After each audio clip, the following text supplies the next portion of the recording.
To QI, where tonight is a chaotic clutter of K-words. Let's clock the contestants. The kind-hearted Sarah Pascoe. The Calipigian Jack Whitehall.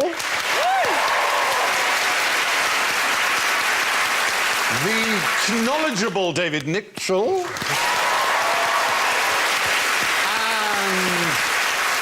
Knock me down with a kangaroo, it's Alan Davis.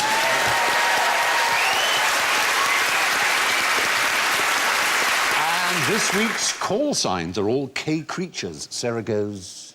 You know what that is it a bird? Yes. OK, it's a bird. In this movie? And a British, wonderful... The man who's in love with a kestrel. Short and kestrel. Kes. Kes, yeah. Oh, that was but my that's question. The film. Very good. And Jack goes... Oh, probably know that. Yeah. Okay, that is Kevin Bacon getting into really hot water. I'd know that sound anywhere. He likes it lukewarm. He does. Kookaburra. Is the right answer to Kookaburra. David goes...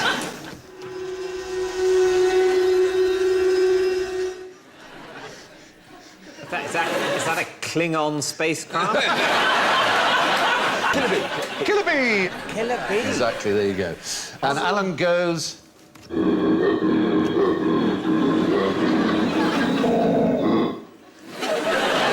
It's genuine animal recording. Kangaroo. No. Koala. Yes! Yes! It's a koala! Who'd have thought that a koala sounded like that? Anyway, there we go. Just before we start, I've got a bit of very good news for you, David, because your old nemesis, Colin, the QI scorer, has been replaced by a new scorer called Murray, who happens to be a huge fan of yours. So I think that bodes well for this evening. Well, I'm very glad to hear it. Yes. Excellent. Told me too late to bribe him. What's happened to Colin, though? Why He's been promoted, actually. He's now, I think, probably counting votes in the House of Lords or something similar. But We're one step away from the House of Yeah. yes, we are, exactly. I think this programme would be an excellent House of Reform. It You would, know, wouldn't just it? let all the legislation come before us.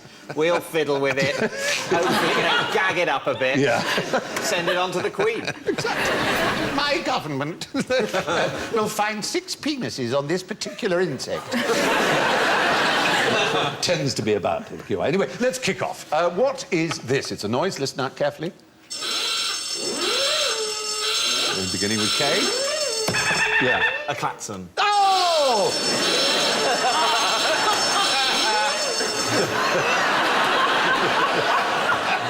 In a strange sort of way, pop just ate itself, didn't it? A klaxon gave a klaxon. We call it the klaxon.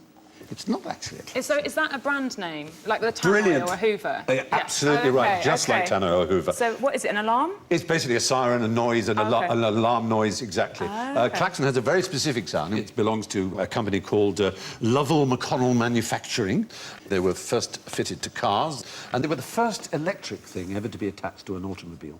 The klaxon. So they needed an alarm before a light? So the sound we heard was you just call it some general word, but technically it's not a klaxon. Now, automobiles, America, the land of the free, the land of the automobile. You can imagine that in places like Pennsylvania, they must have welcomed them when they arrived, yes? No. No. It's the right answer. Alan, you're really getting the hang of Played this. this before. You have to intuit. You would be astounded by the Farmers Anti-Automobile Association of Pennsylvania with its list of impractical requirements for motorists. Automobiles travelling on country roads at night must send up a rocket every mile. And then wait 10 minutes for the road to clear. The driver may then proceed with caution, blowing his horn and shooting off Roman candles.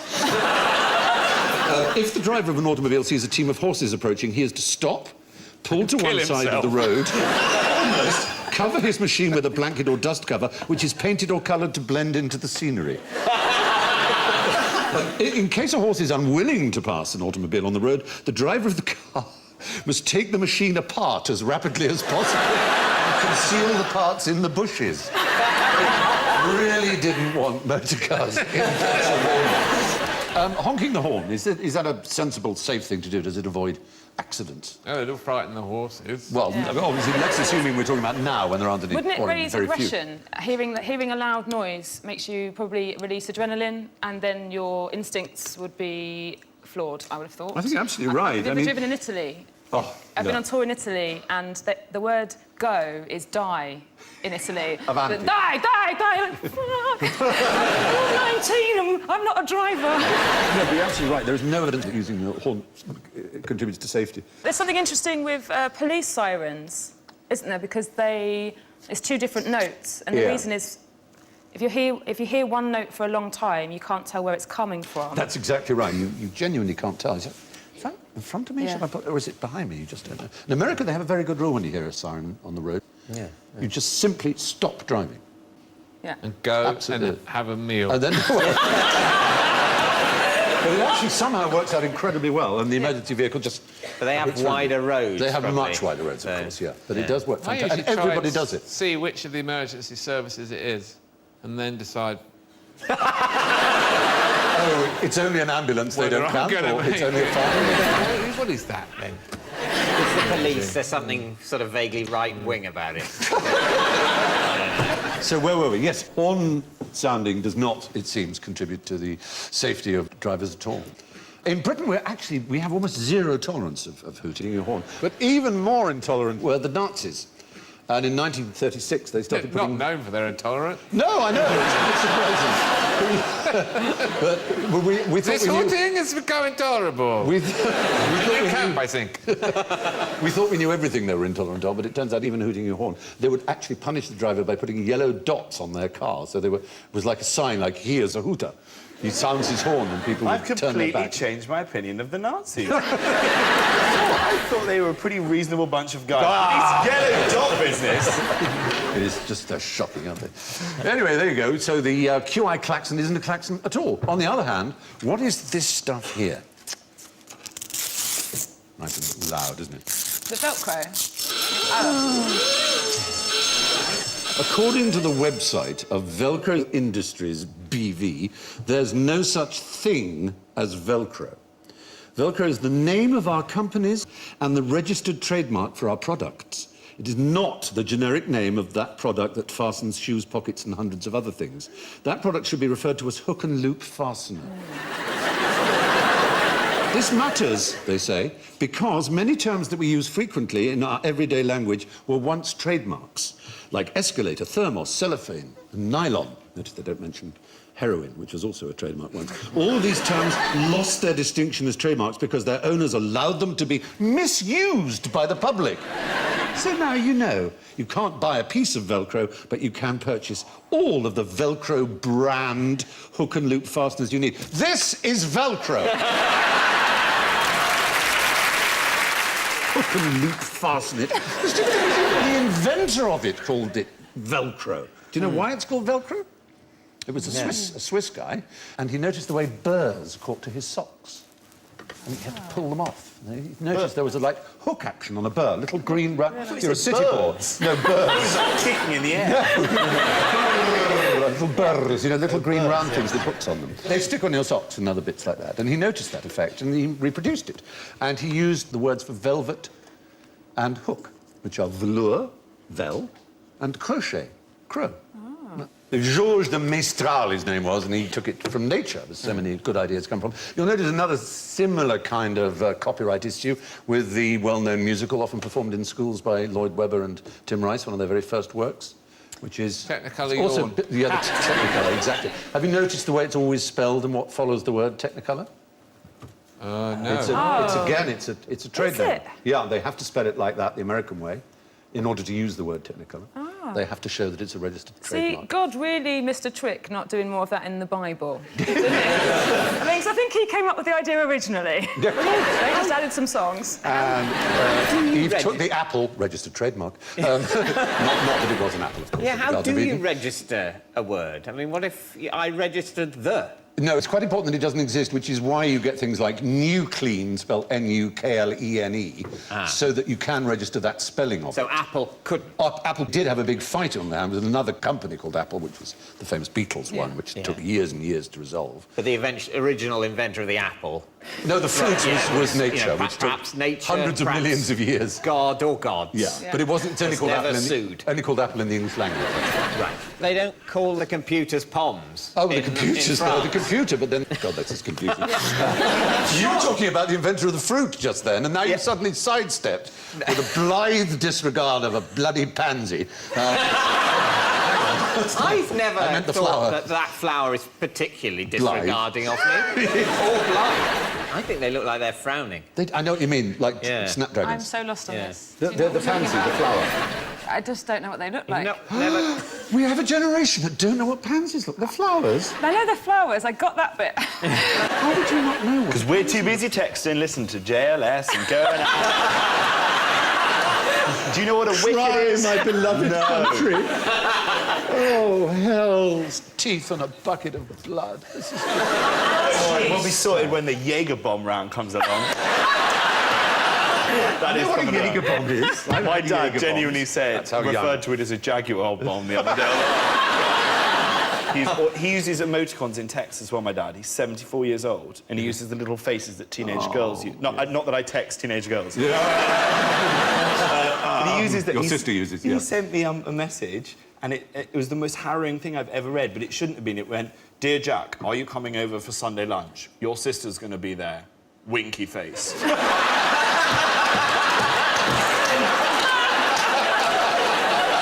That's wrong. Deeply wrong. How did that happen? Family roast. Oh, lordy, lord. Anyway, according to Velcro, there's no such thing as Velcro, except for this, which is Velcro. Now, everyone knows what knees, knuckles and kidneys are, but what's the point of these less familiar cave parts of the body? Kieselbach's plexus, the valves of Kirkring, the end bulbs of Krauser, the balls of Cone. That is the best nickname for someone's balls ever. Behold, the end bulbs of Kraus! Kneel before the end Kneel bulbs before of them. Krauser. These are not all Star Trek movies. Star Trek Down the 19, ear. the valves of Kirkring, Kieselberg's plexus. They have magnificent names. They are all parts of the human anatomy. The valves of Kirkring are actually folds. Would that help you at all? Where do we have lots and lots of folds? Intestines? Yes. Well done. Get in there. This is like Got in there with our smaller gut. There it is, the valves of Kirkring. Very. This is like the QI version of that game, Operation. So what had Kirkring done that someone named disgusting, shitty bits of the body are? He was a 17th century Dutch anatomist who was a friend and co-eval of the philosopher Spinoza. And as you know from those wonderful Rembrandt paintings, the anatomy was a big subject in Holland. They were fascinated and curious. So fantastic discoveries being made. And one of them was this lower intestine, which is 22 feet long and a few inches wide. But if unfolded, it would cover a tennis court. Surely Just that's- yours. A tennis court. And mine. Well, 2 tennis courts. What, the whole of the tennis court or just the No, lines? the whole of the tennis court, including for doubles play. It's pretty astonishing. So what's interesting about the intestine is we used to be herbivores, which is why we have so Yeah. much intestine, because when you only eat plants, you have to take a really long time digesting to get everything out of them. And now we're carnivores, and it's sometimes why we have digestive problems in terms of dairy and stuff. But giant pandas, who are carnivores, they have they were carnivores. Oh, were they? So we're one of only 3 species that have changed over, one to the other. It's us pandas and squirrel. Squirrels used to be carnivore. A kind of squirrel that I Oh, can't right. remember. Right. But giant pandas, that's why they have so much problem, because they have a very short intestine without all of these flaps. Yeah. So they only eat bamboo, which goes straight through them, which means they have to eat it all day long. I know, it's so boring. That's Yeah, why no. they never have sex. Yeah, Yeah. exactly. As a rule, no, you cannot have sex on indigestion. You definitely get points for that. What happened that the pandas gave up on meat? evolution and their circumstances, their Well, I mean, it's not environments. working very well for them. You're going to get logically cross with them now. You know, I mean, it seems... They took a wrong step. Idiotic. They can't... there's like 25 minutes a year they can have sex and it will work if they can be bothered, which they never can. They look ridiculous. Let's not bring looks into this. I'm not saying they're not sweet, but they're not dignified, are they? Then the wise panda came. Never mind what the panda thinks. The panda's an idiot. OK. If you want to make bungle in Rainbow seem high status, bring on a panda. I'm with David on this. If you're endangered, you eat what you get. Like, if a rhino turned around and was like, sorry, no carbs before marbs, then it deserves to die. Young person reference. They probably used to eat things that don't exist anymore. Oh, like dinosaurs. Little guys. Lovely little crunchy one. Really light pandas. Used to go up and go, oh, they're really... Oh!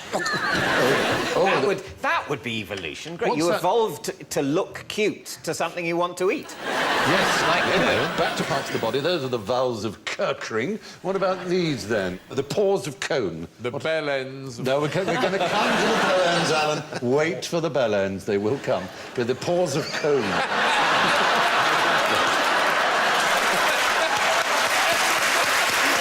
I don't know what's going to come up. I never know what's going to issue It's from another me. ringtone. I can't wait. That is Twitter in a nutshell. Aye, aye, aye. The pores of cone are incredibly important. We need them deeply. There They're are not pores... holes in the surface of the skin. Not in the skin. Those are where we have obviously millions of pores. They're an internal pore. They're internal pores. Is it on bones? No, not in bones. They're in bone order to marrow. equalise pressure. In the lungs. And as a backup system in the lungs, exactly right, yeah. Named after a German pathologist who was expelled by the Nazis in 1933. But there they are. Did he bib his horn? Yes. I found some pores in the lungs! I wish it were for such a Out, good get reason. out. There you go. And amazingly, they form an emergency backup system along with the canals of Lambert and the fenestrations of Boron. I thought you said butler. That would have been perfect. I know what a defenestration is chucking someone out of a window, so a fenestration is presumably chucking someone in. No, it's just a window shaping, I think a window-making Yeah. thing. It was the defenestration of Prague, wasn't it? It was a historical event. Quite know what happened there, but... People got thrown out. Out of windows. Yeah. The whole city wasn't thrown out of a window. In Prague. Yes, in Prague. In Prague. But the... Defenestration of Amsterdam was a historical event that happened on a stag do that I attended. I'm sure it did. Those prostitutes do not like getting touched. Oh. Not me! Oh, right. You mean the with window ones? Yes. Oh, sorry, I got you. Just for a minute, I was really I'm disturbed. not there. No, no. By the way, if I was, that's how I do it. You'd never be out of work, I promise you. The end bulbs... We're coming to the end bulbs. Work. I mean, The end work. bulbs of Krauser. Yeah. Now, what could they be? The helmet. We have them on the genitalia in mulberry-like clusters, as a matter of fact. Mulberry-like. Mulberry-like. We have a lot of them on What, the the little genitals. funny bits on the... Pimple bits on the right that are all... Do that! It's like my sister. Yeah, those bits. On that. Those pimply bits there and there. Area here. You know when you take it out to go to the loo, right? And then you get the winch down. I have to take a stepladder to go to the loo. Hey. No, they're smaller than that, but they are incredibly sensitive to a particular condition. Lady. About one. To what particular lady, no. We also have them all over the skin, not just, but they are very concentrated on the genitalia for a particular reason. Particularly the male genitalia are very sensitive to your swinging... Is that cheating? Yes. Yeah, and I have a special isolated camera above you. I just thought I'd warn you. Well, I do. Sorry, Colin. But no, as you know, the survival of spermatozoa is very dependent on a very narrow range of what? Temperature. Temperature, exactly. That's why we've got balls. Yeah. Because they have to be kept separate from the... It's like Precisely. hanging milk outside a student room. Yes. cold. So if it's very, very warm, they Yeah. sort of tend to droop down and sort of swing a bit, get the air around them. Yes, And if yeah. it's very, very cold, they shrink up They and tend keep... to head home. Yeah, Yes. exactly. And snuggle up to the blood supply. Or if you're watching Loose Women. Or maybe. Yes, I should imagine In that a would cold room. happen. Yes, in a cold room. So, yes, these end bulbs of crowds are tiny little bits all over the skin, not just the genital. it They're where- not as big Whose as the... willy's that? No, they're not just... I have to make it clear, they're all over the body. They He needs to goose see a pimples. doctor. They're not the goose pimples themselves, no. They're tiny and they sense cold. But could you see an end bulb of crowd? I don't think so. I think They're too I- small to I- see. Yeah. But they're there working out if it's cold. Yes. If it's hot, they knock yeah, off. absolutely right. They're activated by temperatures lower than 20 degrees Celsius. Oh, they're pretty busy in this country. Yeah, they certainly are. They certainly are. And so that leaves us with Kieselbach's plexus. A plexus, as in complex, is a sort of network. So it's a nerve endings thing, is The it? brain. The brain, yeah. No, actually, it's a network of connected arteries. The heart. No, I'm just going to say things. And that's it. I've connected. It's in the nasal septum. Yeah, it's a little network of arteries. It's around the point where we're most likely to have a nosebleed. Oh. And we've covered this before, Alan. When you have a nosebleed, Alan, you should pinch your nose and lean... Forwards. Lean Well, back. remember... Oh, well, forward. just in time. Yeah, just in time. If you lean back, the blood might go down your throat. Anyway, This picture you've got of Tara Palmer Tompkins with her makeup off is amazing. now, why do doctors hit your knee with a hammer? To test your reflexes. Yeah. That's correct, but what reflexes are they? The reflexes of the... It's a You muscle... know the It's always scorer. a really- He's so no Murray. It's always a really cold hammer, so maybe they're testing the end bulbs of Kirchelbercher Checking. No, it's not the end bulbs of crowds. It's Because they don't like There's nerves that Yeah. run from the thigh upwards to the... head. No. No, you would think Yeah. that. It's something to do... So the expression's like a knee-jerk A response. knee-jerk reaction, yeah, a knee-jerk Because it doesn't go to the brain. Yeah, It goes... It communicates amongst itself. Well, it goes up somehow. to the spinal cord. It doesn't go all the way up to the brain at all. Yeah. So it is unmediated by the brain entirely. It is absolutely an But you can- It only reflex. happens in two times. One is when you get hit on the knee with a little hammer like that, and the other is when you're asleep on a crowded train. It's only two times. And you never see a doctor rushing off with a little hammer. So what are they hoping to see, doctors, when they tap you on the knee? So they want you to do that. They want you to kick. Though, actually, if it's too big, it could be a sign of really bad things. Oh. So that is a pretty healthy one. Sorry, this footage is on loop. It's on a loop. Oh, yeah. This is the worst medical ever. Just stop with the bloody knee. Grab my balls, I Well, you cough, can't- and then let's leave. No, it's the relative strength of the twitch that is really important. Too much of a twitch might indicate a brain tumour, stroke, liver disease, multiple sclerosis, or tetanus. And too little might mean botulism, damaged nervous system, or an infected spine. And none at all would well be an index or a sign of... Or wooden leg. wooden leg. Or death. Or Yeah. death, or syphilis. Oh, of course, yeah. You don't get much of that anymore. You As don't if that get was much of tonight's it. star prize. Yeah. Forget gonorrhea, go for syphilis. You keep the chlamydia, all right? That's yours. No one can take that away. The chlamydia's yours, the Point at genital me, I warts are haven't got yours. any of them. I'm pointing at both of you. I think the whole point with chlamydia is people can take it away from you. That's right. Anyway, What yeah. if you did a murder with your reflex? If someone Does sort of happen. attacked your knee and then reflex, you had a knife You attached broke to your their neck. shoe or something, and you killed them, would you be able to say, but the reflex, it didn't go to my brain, it only went to the bottom of my spine, so I didn't really do it? Yes. That's like thought when you you're meant- driving and you have an automated response. It's called like murder by automaton, but you don't go to prison. So if you sneeze, for instance, and then you run someone over, someone sneezed. Yeah. Talk about a reflex. That means there's been There's a a killer! murder! That's murdered someone.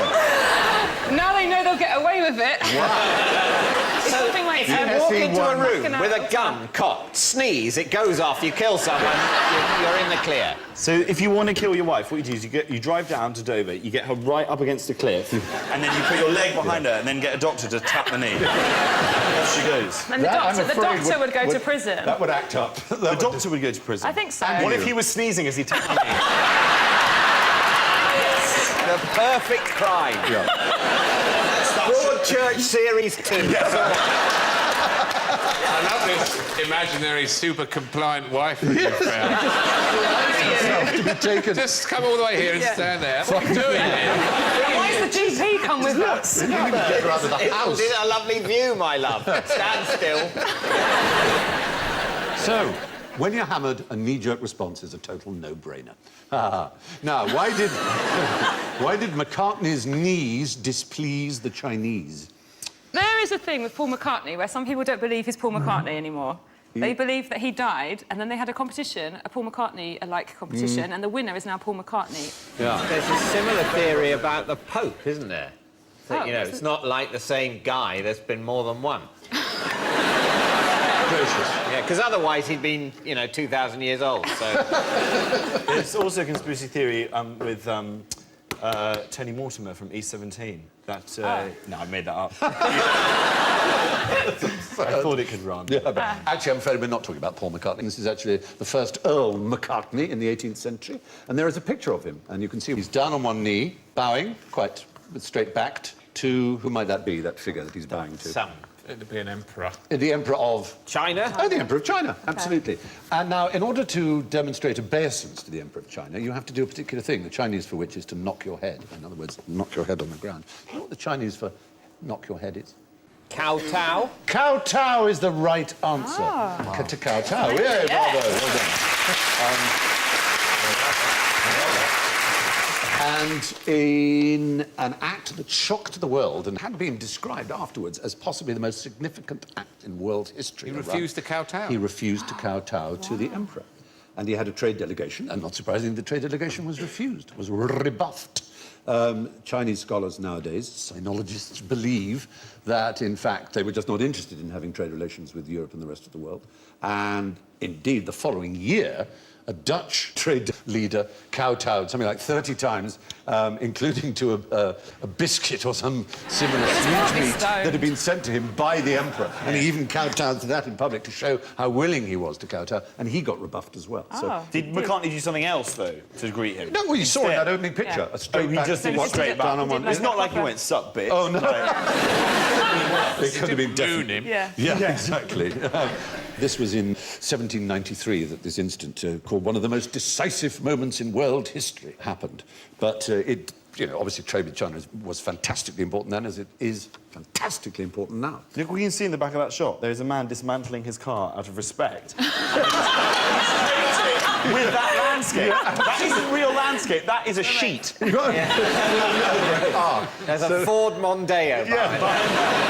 And a very small-headed horse. They do small-headed. this. They do this to make men look taller. The Charles I statue at the end of Whitehall, Trafalgar Square's got a really tiny head because Charles I was so short. He loved being painted on a horse because he was a very short man. There's a really wonderful secret thing about the Oliver Cromwell statue outside the... Oh, the Oliver Cromwell He's got his looks... flies undone. No, the one that's outside House of Parliament, and that looks at a Charles I bust on That's right, Westminster a Abbey. tiny bust, about that big. Because they wanted to leave them staring at each other for all eternity, these enemies. So you see this big thing of Cromwell outside the Houses And of a Parliament. tiny little and you would Charles never, ever see it. There's a little chapel Yeah. on the Westminster Abbey side, and there's like a little circle there, and there's this tiny face when we- staring straight up at me. But there is little symbols. You know about the black dots? So this is really No, boring. this is great. This is all... So You saw it on Rest Cash to in our the mill. Attic as well. Losing all the money. opposite Banqueting House, where Charles I was Yes. executed, at the Horse Guard Guards entrance, Parade, yeah. on the clock at 2:15, there's a black dot, which is the time that he was executed, to remind people as they were walking past. There's symbols all over London to remind people. I used to do tour guiding on buses. I'm really impressed. That's Sorry. absolutely fantastic. This is a fantastic tour guide of London you must have been. That's superb information. Now, what happened to the botanist who couldn't tell heads from coconuts? Not... Is this like the man who mistook his wife for a hat? It's not... So, That's wonderful. So Oliver Is that a Sacks... Channel 4 documentary? No, it's cool. I know what you mean, like a freak. OK, so this is a kind of... Something happens in the brain. Yeah. And it's very interesting. The two halves of the brain are separated, for example, and all various different They things. don't communicate very well, Yeah. but, I mean, we find out so much about how the brain works when people have brain damage. Exactly. And so the man who mistook his wife for a hat, he was married, and when he left Oliver Sacks's office for the first time, he tried to take her head off. And sort of, my hat's stuck. Yeah. And he did lovely things, like when he was walking along the road, he would pat bollards thinking they were children playing. Yeah. And you get other cases where they can't feel one half of their body. They don't know. They're absolutely terrified by their hand. It's like an alien phantom thing. limbs. And in Wait, hospitals, people jumping out of bed. You can't feel your own hand. It's like someone else's. If you I want whatever this is. I want it. That sounds amazing. I sat on it for months. It didn't work. There's cases of like people in hospitals. What's it called? Throwing themselves. By the book by Oliver Sacks. Well, actually, it isn't a fascinating neurological condition he had. It was merely incompetence at language. Oh. And in Indonesia, on the island of Ambon in 1913, a very popular Canadian botanist by the name of Charles Budd Robinson was merrily having a nice time getting on with the local people, and he asked some villagers if they could get a boy to climb a palm and chop down a coconut, which would be Porong Kalapa. Unfortunately, he said Potong Kapala, which means to find a boy and chop off his head. So they thought he was a headhunter, which they had in those parts then, and they murdered him. We've all done that. Yes. I was in Marbella once. I had in Italy, so penne arrabbiata is a kind of pasta sauce, but penne with one N is penis. Yes, You're also indeed. asking for an angry penis. If you pronounce do that have wrongly. to do the double. Penne. Yeah. It's not penne, but penne. It's really difficult. And also, no one wants an angry penis That for dinner. explains a lot. I worked as a waiter in Italy. And I had no idea they wanted pasta. And if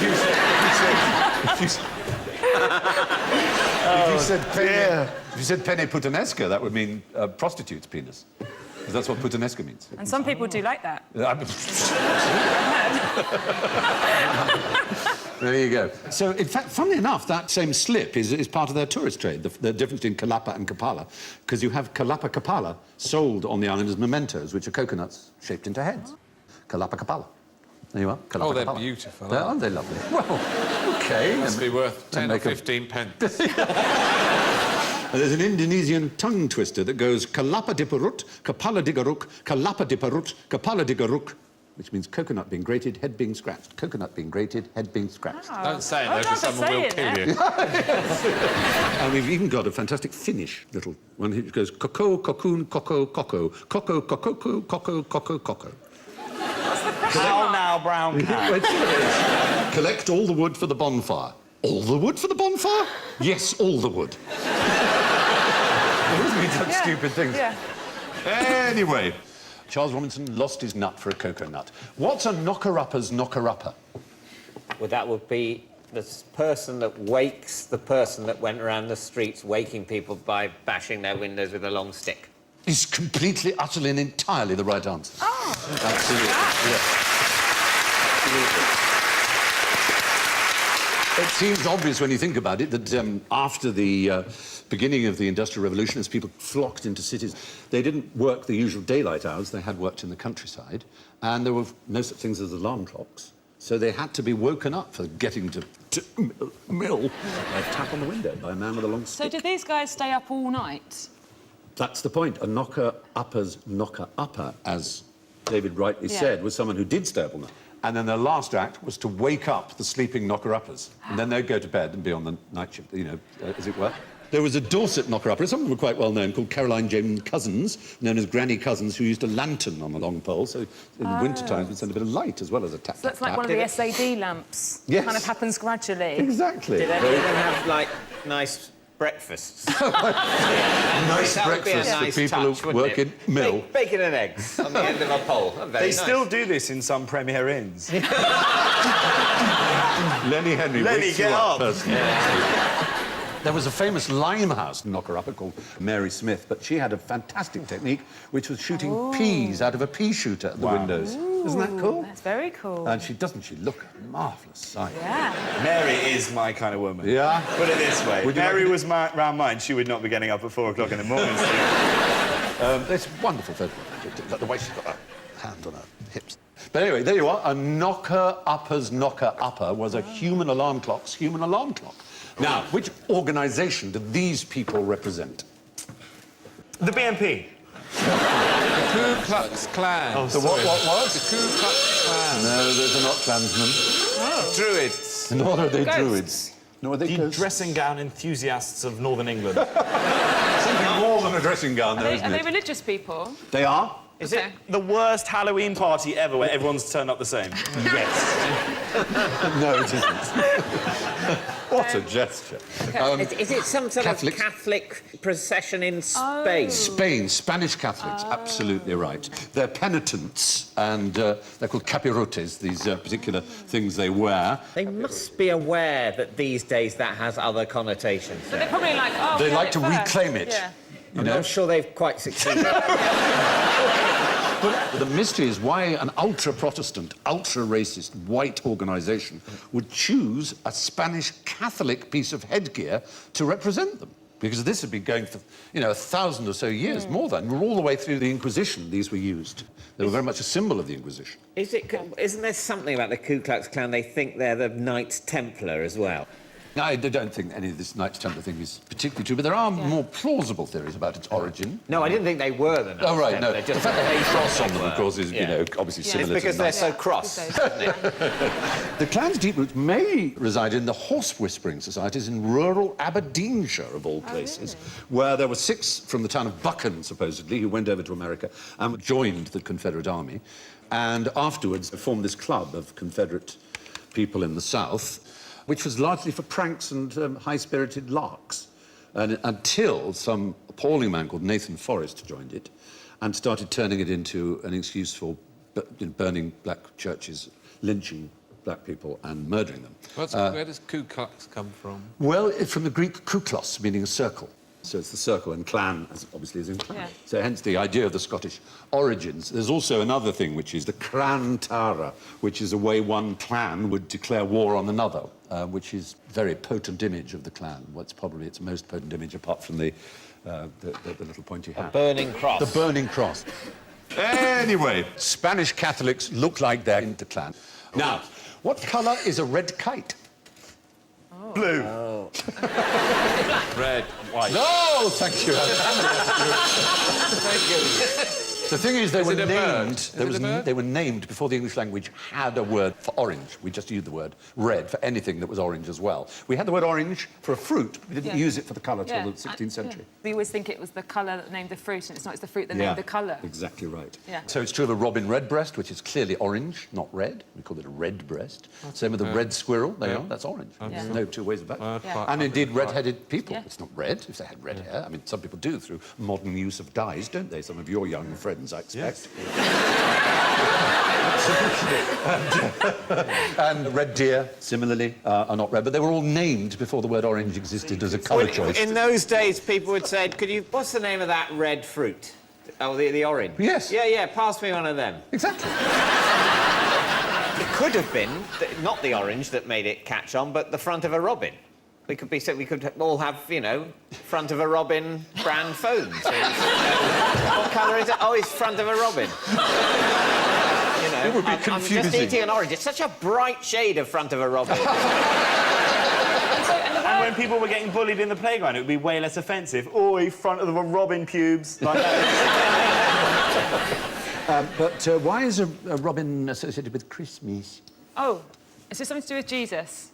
I know he's very Christmassy. Jesus. Do you know? Is Jesus Christmassy? I don't think he is, considering he started it all. I don't think he's all that Christmassy. I don't think you can hold it against him, really.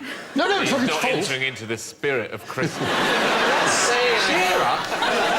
Watch Morecambe and Wise and have some Quality Street. Bringing everyone down. Well, I'm just saying, I'm not surprised he's lost control of the festival. Commercialism and Father Christmas, because he's not putting the effort in. He is at Easter time, but we're not pitched it that anyway. interested. Yeah, he's losing that to bloody eggs and bunnies. That's true. That's true. So I was thinking about Jesus because isn't there a story where the robin takes thorns out of his hands and then gets his Lovely red idea. breast? There may well be. They may have there's a tried to story of it. post-connect the Yeah. robin to... because it's obviously only in Britain that it wouldn't be nearly as much snow around the Mediterranean, certainly of not in course. Palestine. Not big Again, Enjoy not Christmassy, is it? No. Where Jesus lived wasn't very Christmassy. It really wasn't. In fact, we're so angry about the fact that... I actually know this. Yes, The robin is associated with Christmas because it's the only bird within the natural world that round the period of December flies back to its original nest with its robin parents, gives them a little bit of alcohol and then has to sit there as they're a little bit racist. I learnt it in biology. That's very good. Is Now, the actual reason is because we associate Christmas with Christmas cards, and Christmas cards were delivered by postmen wearing bright red uniforms who were known as redbreasts or robins. That was their nickname. The robins come around for Christmas, and so people started putting on Christmas card a robin to show that a robin would be delivering it. And it was that reason, which is unusual. But to return to our red kites, do you know anything about red kites in Britain? I do. They were reintroduced. They'd gone extinct in England, and they were reintroduced very successfully. That's and right. There's loads of them in There the are. south of England. The thing was, in medieval times, it was actually the law that you had to kill one if you saw one. You actually had to. Had to kill it? Yes, you had to. If you were seen observing a red kite without trying to kill it, you were breaking the law. Wow. That was really absurd. amazing. So the numbers drastically reduced. Fortunately, there now are 1,800 breeding pairs of red kites. It's been a hugely successful reintroduction. And lastly, how did the monkey wrench get its name? I'm nervous of this because this was a fact that came up on The Unbelievable Truth. The marvellous Radio 4 And quiz there show is they did. it has happened before that facts we've asserted on The Unbelievable Truth have been, I think the word is mocked. This programme for being factually incorrect. And, you know, I'll be honest with you, I don't do all the fact-checking.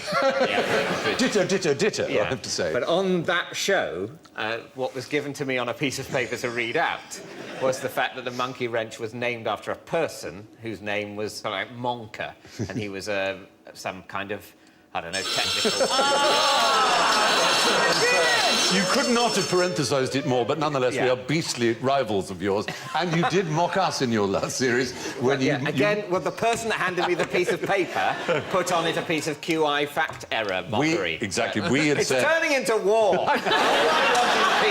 I know, you're right. From now on, it is peaceful. But we're like, in this war, we're like the southern states. We haven't got the resources, and we're going to turn to racism as a result. That Jew boy Fry said. I hope you don't go that far. But no, we incorrectly said that Descartes, René Descartes, believed that monkeys could speak but didn't, because if they did, it would put them to work. In fact, Descartes reported that he had heard this belief. And you correctly said that and mocked us correctly. Right. Gave us a rap over the knuckles. But there you go, that's minus 50 to David, of course. So The answer, actually, is it's a kind of rather gigantic, not quite sure. The Americans So we might be claim right. it. No, we know that it isn't Mr. Monkey, because an article written in the 1880s said that the true inventor, Charles Monkey, was dying in poverty despite inventing this incredibly useful thing. The problem here is the term monkey wrench was used in England as early as 1807, and these articles were written in the 1880s, so it's just obviously completely impossible for that to be the case. It's generally believed that it's the face of it reminded people of the jaws of a monkey, you know, or that the monkey version of something in the Navy is a sort of rigging up of something. But it's not all bad news for Mr. Monkey, because he is the originator of the phrase "spank the monkey." So, you know, he didn't die in vain. Exactly. Well, there we go. So I'm sorry about that, minus 50. Nobody knows how or why a monkey wrench is so called, though we do know that it wasn't for the reason given on David's otherwise excellent and superb radio show. Which brings us to the matter of scores. Oh, dear. Goodnessly, graciously... Murray can't help me now, can he? I'm afraid it's pretty inevitable that in last place with minus 41 is David Mitchell.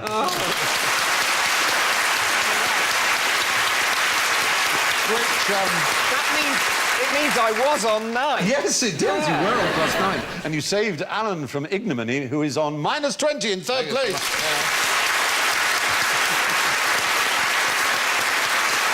A magnificent second place for Jack Whitehall, minus 7.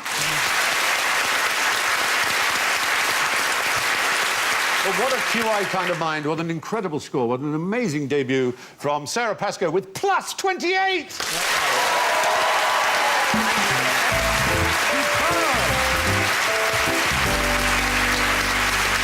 Well, that's all for this week, so it's good night and thank you from Sarah, Jack, David, Alan and me. Good night.